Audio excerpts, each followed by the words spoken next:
How can someone find the root cause of the emotional pain? Like, how do you begin the process of healing? So let's take one example. Prior to your awakening and transformational journey that you undertook sometime in your 40s, how easy did you find it to say no to other people's expectations? Oh, I couldn't. Okay, so you couldn't say no? No. So I ask people this question: where in your life do you have difficulty saying no? It shows up in two areas, work and in personal life. Mm-hmm. Okay? What's the impact on you of your difficulty saying no? It's exhausting. I don't like my own behavior. Yeah, so it's this shame. Lack of control. Lots of control. Lots of control, by the way. Anger.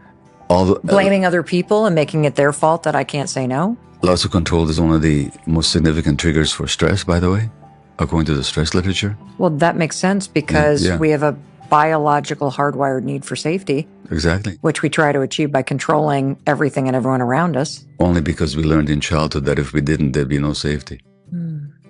If we had learned that there was safety, we would trust the world a lot more and we wouldn't have to control. The third question is, what's your belief that keeps you from saying no? So when you had trouble saying no, what's the story? That I would get fired from my job and then we wouldn't be able to pay our bills and then we would lose our house. The weight of the world on my shoulders. Exactly.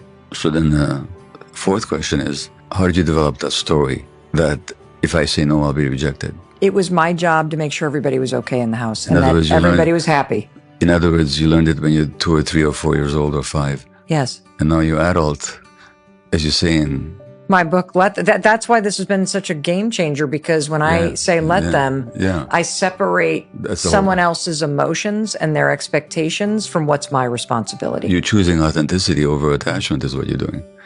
Oh, I love that. You're right. I'm staying connected to myself. That's the whole game. That's what I'm talking about here. So then the next question is, who would you be if you didn't believe that you mustn't say no? Free. Exactly. Do that exercise once a week.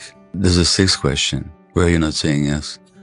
Oh my God, everywhere. To free time, to play, to joy, to creativity, to rest. Well, that not saying yes is as harmful as the not saying no. So those two little words, just that little exercise, you do that once a week, it changes people's lives.